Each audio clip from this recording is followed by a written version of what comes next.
and I'm so glad that you're here. Before we get started talking a little bit about what the Lord has to say today, I kind of wanted to just show a simple, probably common sense illustration, but I think it'll set up our conversation well today. So I went out looking. I needed someone young, strong, and really beautiful, and when I couldn't find him, I found Weston. So would you just welcome Weston forward if you could? You're welcome on that. Weston, a quick question as we start today. If I asked you to hold your arms out to the side, go ahead and do that if you could for us. How long do you think you could probably do that for? 5 minutes. 5, 6 minutes, something like that? Pretty good on that. But what if then I said, well, I tell you what, why don't you do it with these? Would that in any way affect your ability, your time, your endurance on how long you could probably do that for? Thinking maybe 2-3 minutes right about now. All right, but manageable for the most part, right? Well, then let's see if we can't help you out a little bit better than here.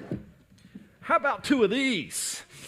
10-pound weights going out to the side. How's it feeling right about now? You're kind of shaking a little bit on that. A little bit harder. All right, well, stay there. I'll be done in about 25 minutes, all right? No problem. You go ahead and put them down and put them on your side there. Now, the reality is, though, if you do keep them on your side, that's a little more manageable, right? You could probably handle that for a much longer time. But what if I looked at you and said, I tell you what, let's go for a run. Would having those 2 weights in any way affect your ability to run faster, further, longer, any of those things? Pretty dramatically at that. Well, good. That's the point we wanted to make. Thanks for coming up. Would you thank Weston as well? It's a simple thing, but you can probably get the takeaways on this. If we don't have added weight, if we don't have added burdens, we can keep our hands up longer. We have more endurance. We can survive longer. But the minute we start adding weight, the minute we add resistance to that, we're no longer able to hold it out as long. We lose that endurance. But the other thing, too, is we realize there's also a lot of weight you can add to that really not only greatly reduces how long we can hold it out, but can even just cause us to come tumbling down. To kind of illustrate that a little bit, watch this video with me. I'll give you an example of that. Here we go, come on. Get up. Yeah, there it is. Nice.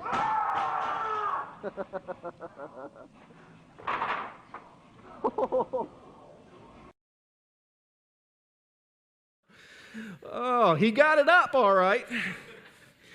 But it was a bit too much for him in the end as he face planted nearby on that. Ow, we're all kind of shaking right now from that. I get it.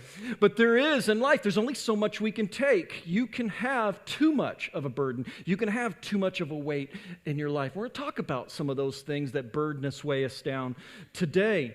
And just like we saw there when I asked him, even though you hold it down on your side and you think, hey, maybe I can maintain this for a longer period of time with the weight, the minute we say, hey, what about if you go for a run? Are you going to be able to run as fast? Are you going to be able to run as far? And I think all of us know the answer to that is no. With the additional weight, I'm not going to be able to run as fast. I'm not going to be able to run as far.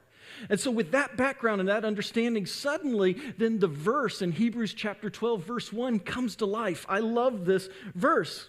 What does it say? It says, let us throw off everything that hinders and the sin that so easily entangles. And let us run with perseverance the race that's marked out for us. Let's throw off everything that hinders, just like those weights that we're holding. What is keeping us from running the race the way we were created to run it, the way God designed us to? What's keeping us from winning? What's keeping us from living in freedom? What are those things that don't allow us to run as fast as we'd like to do? Because that's what this series is about. It's learning to say, how do we remove those barriers? How do we remove those things that keep us from winning in life? Because they will keep us from winning. And I want you to win. I want you to win. That's why Jesus said, you can have life and life to the full. Jesus wants us to win in this thing called life.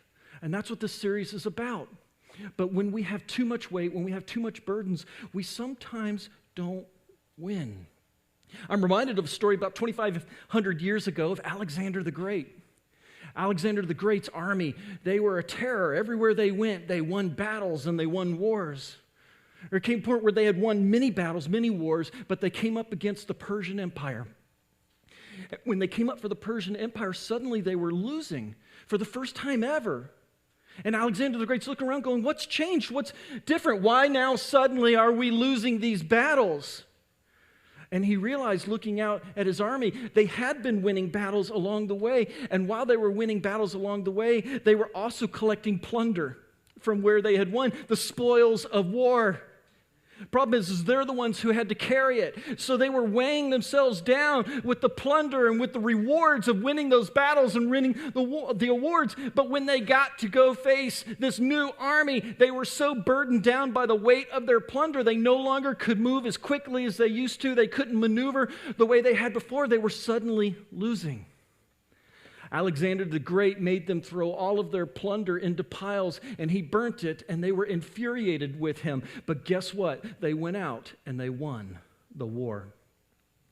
Their plunder, their bounty, the spoils of war had kept them from winning. And there are things in our lives that keep us from winning the race of life. And you say, what are some of those things? Well, there are many different things, but there's one in particular that I have found really slows people down. One in particular that strains relationships. One in particular that increases anxiety and fear. And that's debt. Debt is one of the biggest things that weigh people down. It scares people. It makes them fearful. And as a result, it can keep us from winning the race in life because it's a weight, it's a burden that we have in our life that keeps us from winning. And the reality is, I want you to have freedom. I want you to lose those weights. I want you to lose the burdens so that you can win at this game called life. But if we're going to win, we're going to have to take a close look, as we have already, at some of our finances. We're going to have to ask the tough questions and stare at those things that are keeping us from winning the race in life. We have to stare at them straight on and ask the tough questions. How are we going to engage this? What does freedom look like in our lives? What would a church, what would a group of people who have been set free to be generous not only to their families, to the community, but to the world around them, what would that church, what would that group of people look like? And I'll tell you, nothing would be impossible through Jesus Christ for that group of people. I want us to run with freedom. But I'm well aware of things like this that I saw in Northwestern Mutual's 2018 Planning and Progress Study. It said the average American now has $38,000 in personal debt, and that is excluding home mortgages.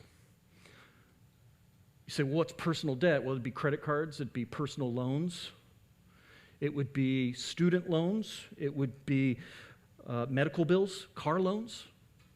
All of those things fall into that category. And the reality is Americans are digging themselves further and further into debt. How about you? How about you? But I want to remind us that this series is called Pressure Valve. And the reason it's called that is because it's a series about taking the pressure off the conversation. This isn't about guilt. This isn't about shame.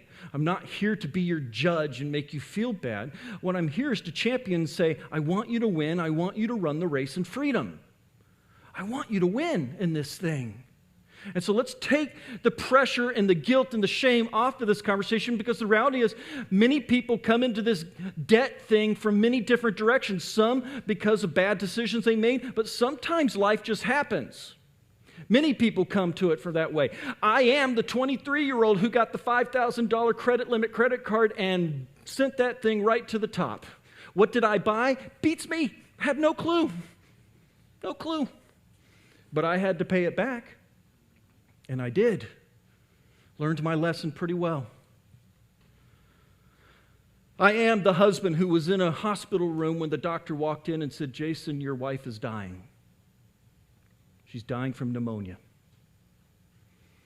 That very same week, my daughter Emma was scheduled for surgery as well. And my life came crumbling down around me. We didn't have much in savings. We were dependent on 2 incomes to survive. Didn't have life insurance.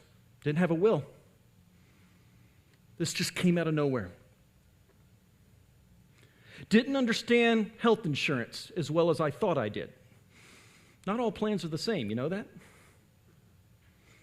Didn't realize that sometimes health insurance covers some things and not other things. Didn't realize even that sometimes they have caps on what they will cover. My wife and my daughter both survived their surgeries, but we got tens of thousands of dollars in medical bills at the end of that. We had to pay them back. And there were times we had to juggle between a credit card and that. You say you frown. Well, I mean, deadlines are deadlines, right? We got through that, and many years later saved up money. Christy was pregnant now with my youngest child, Kylie. We lived in a 2-bedroom townhome. It wasn't going to work with 3 kids. So we went and we found a very modest 3-bedroom, 2-bathroom house. The year was 2007, and we lived on the West Coast. We had no idea that 1 year later that house would be worth $60,000 less when the housing bust occurred. Never saw it coming. Life happens. We find ourselves in difficult financial situations for many different reasons. The truth is, some of them are because of our stupidity, and yes, I said stupidity. And some of them are because life happens. You don't always see it coming. You can't always prepare for that. And so I realize many of us come to this debt conversation from many different roads. I don't want to talk about guilt. I don't want to talk about shame. What I want to talk about is, what does it mean to win the race? What does it mean for us to run with freedom? To be able to fly? That's what the gospel is all about. It is for freedom you have been set free. That's what Paul said. Why go back to a yoke of slavery again? We are here to be set free. It is for freedom. But I get it. Life happens. And so I realize that you're in debt if you're out there for many different reasons. And the main thing I want you to know, there's hope. You can get out of debt. Don't give up. You can live in freedom. That is the main message today. It may take some hard work, dedication, perseverance, and intentionality, but you can get out of debt. But before we talk about even what's just one practical way that we can address our debt and engage it and confront it in our lives, I kind of want to just talk about what I call are some debt myths or misconceptions. Because often these misconceptions are what's fueling our decisions, even our bad decisions at times. So I want to talk a little bit about what are some debt misconceptions that we need to know as we start this conversation, especially if you're just starting out and you're young in life. These are some great things to know before you start living the adult lifestyle. What are some of those things? Well, they're going to be fill-ins on the back of your worship guide today, so if you want to follow along, you can, because they'd be great ones to go revisit later and talk about even as a family or as spouses or if you're in a relationship with someone, whatever it may be. These are great things to talk about. The first myth that I want to address is this, is that debt should be avoided at all costs. Now, I realize there are some financial gurus out there that hold to this line, but I don't know that I do 100% on that. Debt is a tool sometimes that you need to use. For instance, most of you out there either own a home or maybe dream someday of owning a home. Average house in Iowa costs about $143,000, but that can depend on where you live. In Ankeny, where I live, the average house is about $234,000, and most of us probably aren't sitting on that in a bank account. I'm guessing. If you do, man, I'd love to talk with you afterwards. Most of us are going to need a mortgage. We're going to have to take out a loan to do that. For others, you're saying, you know what? I have an income problem. We talked about that in week 1. Realize that some people, it's like, I need a better job. I need a better trade to make more money, to advance myself. But to do that, I'm going to have to go back to school, or I'm going to have to go back to learn a trade, whatever it may be, get a certain degree so that I can have those doors opened in my life. And you may need to take out a student loan to do that. Now, I encourage you, try to pay for as much of your student loan or your student experience in cash as you can, but you may not be able to do the whole thing. And you realize, you know what? I need to go back and do this in order for me to significantly increase the income in my house, and I will will pay that back quickly. I realize that that's a reality in some of our lives. I also realize that if any one of my kids come home and say, hey, Dad, I just got accepted to Harvard, someone's getting a loan. Because Pastor Dad don't make that sort of bling. He don't. But I also understand in certain career fields and certain places, having Harvard on your resume will open doors that some other things can't.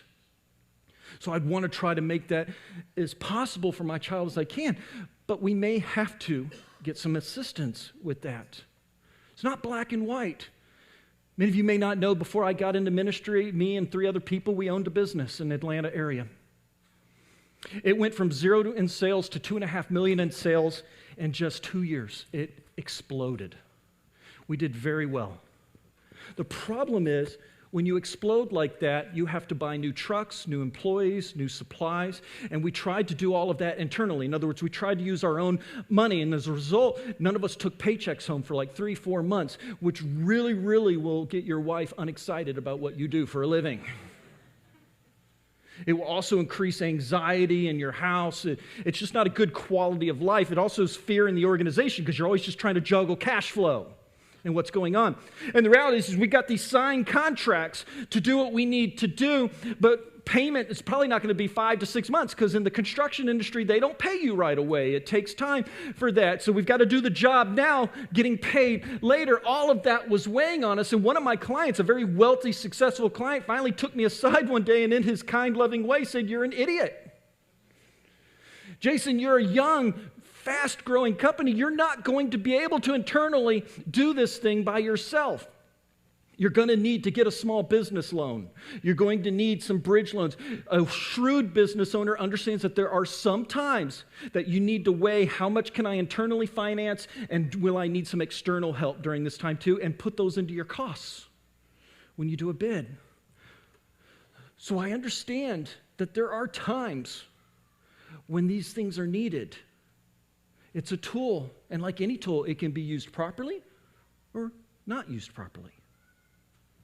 For a lot of people, it's not used properly, and that's why it's so frowned upon. Here's the second myth that I would want to debunk, and that's this. Credit cards are my emergency fund.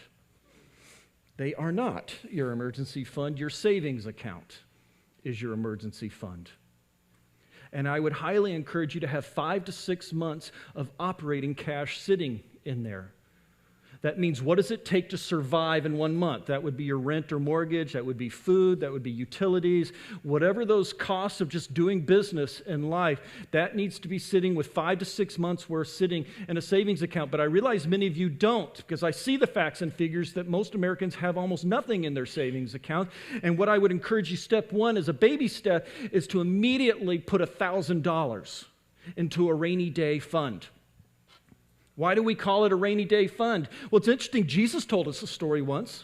Many of us have heard this story. He said there were 2 houses. One was built on sand and one was built on rock. The rains came and the house that was built on the sand washed away, right? Most of you know that story. And the rains came and the house that was built on rock, it stood firm. And we often say, well, what you build your house on is important, and that's true. But guess what? It rained on both houses. There is no promise of all sunny days in life. It's called a rainy day fund because it's going to rain someday. Life has its ups, life has its downs. Are you ready for them when they come? Jesus even said, he said, on this earth you will find trouble. There was a promise. It's almost a promise built into it. Are you ready when those times happen? The next myth, credit cards are bad. No, that's like saying money is bad. No, money isn't bad. How you use it determines whether or not it's bad. Same with credit cards. Again, a tool that you use. Now, if you don't pay your credit card balance off each month, it is bad because the interest rate typically is 18 to 22%. That's horrible. And I'm well aware that 60% of all Americans do not pay their credit card off each month. And for many of you, a credit card then is bad. It's being misused. But I'm also aware that I have a couple different friends out there that are very shrewd with money. And they've got great points card. In fact, one of my friends just flew his entire family to Hawaii free of charge on the points because he faithfully pays his credit card off each month, but gains points and perks and rewards from that card that allows him to fly his family to Hawaii. Not bad. Again, it's a tool. When properly used, can be used to your advantage, but when misused, can be a downfall in your life. Credit cards are not bad. How we use them is bad. The next thing, my credit does not matter. You might want to talk to my friend in the military who did not get the security clearance he wanted to get because one of the things they check is your credit. Or my other friend who did not get that job at the bank or at the finance company he was applying to, but guess what? Because guess what that company did? They checked your credit as well too. More and more companies are doing that these days when you want to have advanced positions in those companies because your credit report will tell you something about this person. So your credit does matter. You want to get hired on as a pastor here at Radiant Church? I'm checking your credit. Because again, we have no business sitting here and talking to you about stewardship if we are not living it ourselves. Your credit does matter. Here's one of my favorites. It's okay to co-sign a loan. Oh, good gracious. Can I let you in on a secret? There is no such thing as a co-signer. There are only signers. The bank does not see a difference between either. If that other person is late on their payment, they will call you and expect payment. If that other person continually is 30 plus days late, it will be on your credit report.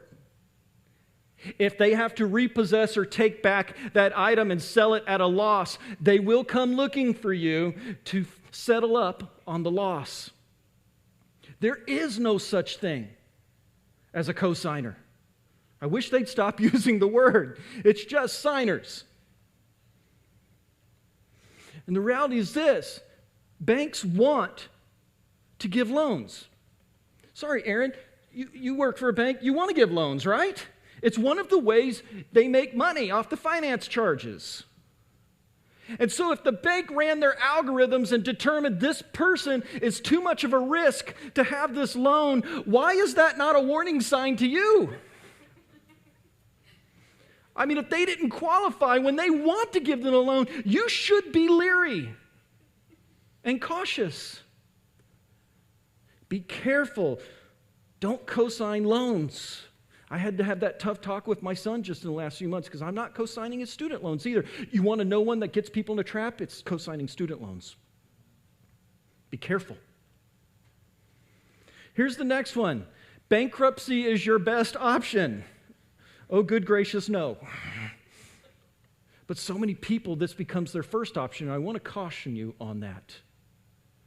And here I don't want to get too much into it. What I want to say is this. If this is something you're thinking about, something you're considering, we've talked from week one. A group of people have sent me messages, people who work in finance, people who work for banks, people who work for investment companies, people who are successful with their finances, understand the ins and outs, have dealt with people who have struggled. These are experts in their field. There's a group of 4 or 5 of those in the church, and each one of them has come to me and said, Jason, please, if somebody is struggling, if somebody is hurting, if they just want someone to talk to, that's half the battle sometimes. I just need to know who to talk to.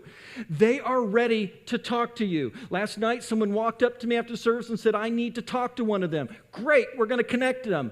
They will keep it private. They are not there to sell you anything. They're not trying to influence you. They just want to be someone that can provide you with good advice and listen to your story. And if that's you, if you're saying, hey, I think I want to do bankruptcy, there might be an appropriate time and place for that, but I would sure love for you to talk to one of our mentors first. I would love for you to walk through your story with them and help determine what the best course of action is, because a bankruptcy will follow you, depending on what kind of bankruptcy, for 7 to 10 years. It will be on your record and will keep you from really living in freedom and that life you want to live. The last one, the last myth I would take us through is this. It's okay to make the minimum payment. Maybe. Let's just do the math real quick. Let's say you have a $5,000 credit card balance. Now, a typical monthly payment on that would be $100. It's about 2% of your total debt. Your average annual interest rate would be around 18.9%.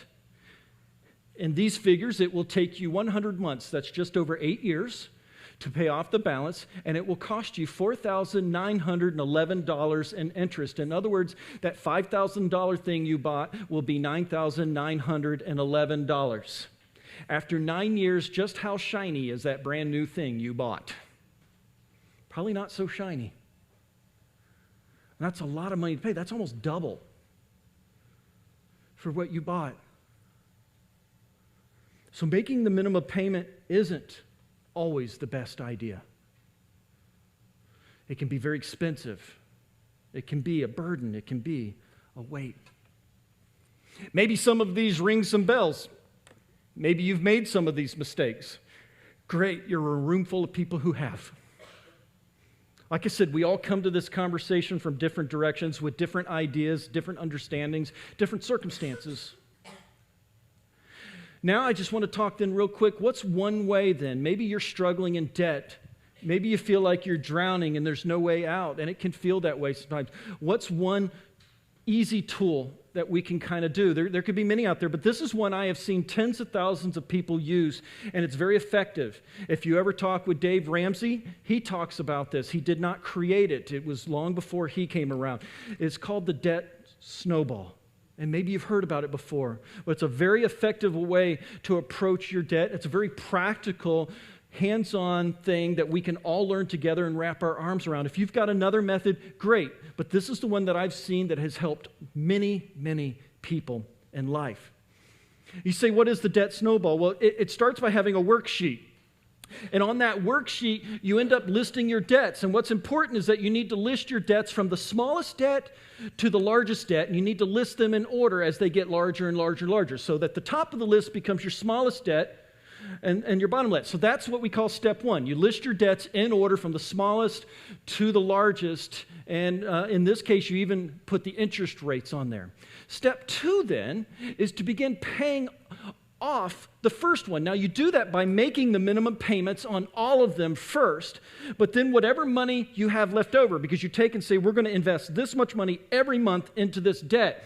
You make the minimum payments, and then the additional amount left over, you apply towards that smallest debt first. And you keep doing that month after month after month. You make the minimum payments on the others, throw everything at the smallest payment, and then you eventually pay it off. You celebrate, and it's great. And then in step three, you continue doing that. You just mark them off as you go.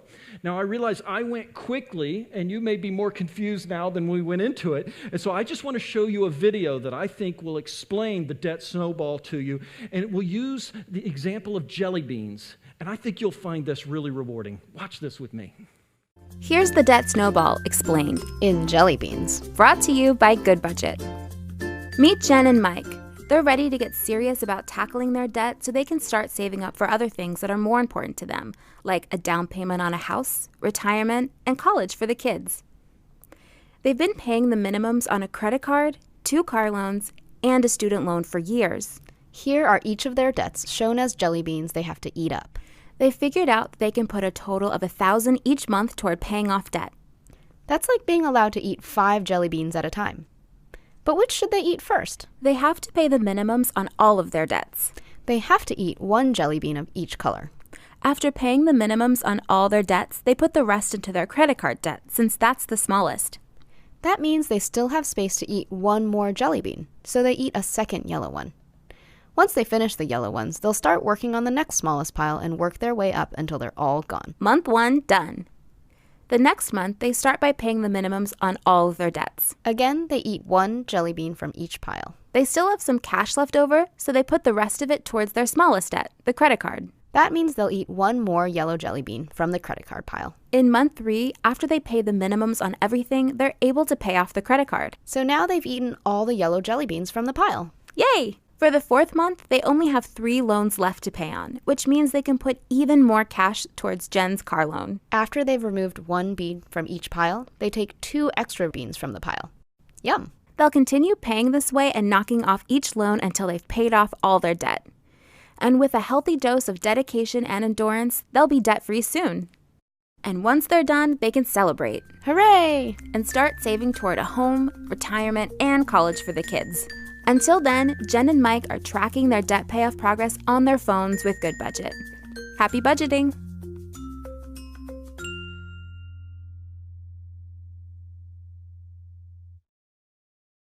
Has just been rewarding to tens of thousands of people, and it just makes common sense, doesn't it? But part of the first step is just knowing it and understanding it. And so if you're drowning in debt, if you're saying we are serious about getting out of debt, we're ready to tackle this thing, I would encourage you to use this method.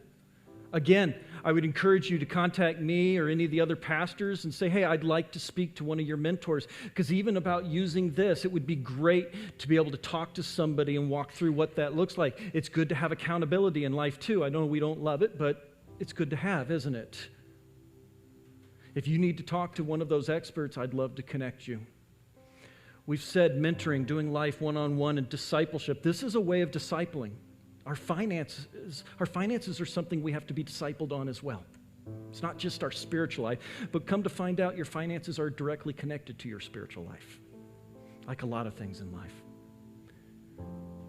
This gets us to our quick so what moment.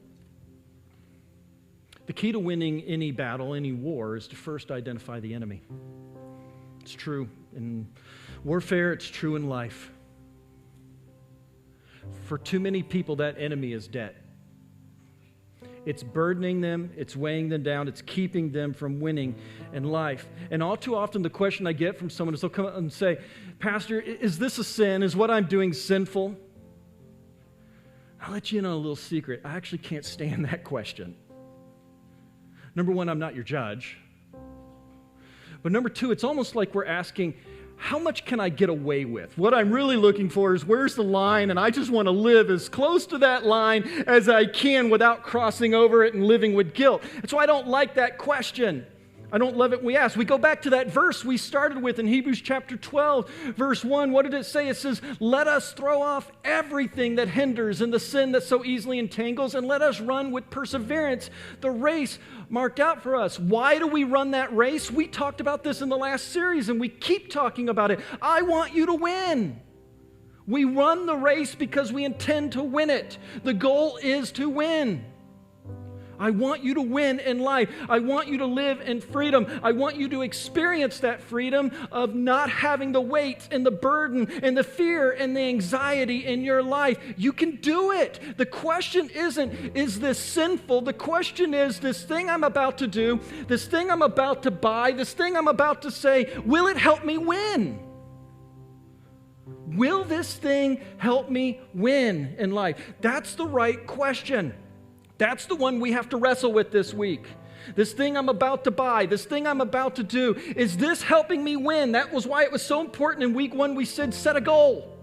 What is your goal? Because that's what you're throwing your darts at, and you have to ask, this thing I'm about to do or buy, is this helping me accomplish that goal? Is this helping me get out of debt? Is this helping me live in freedom? Is this helping me to be a generous person? Is this thing helping me to win? The focus isn't on sin, it's about being born to win.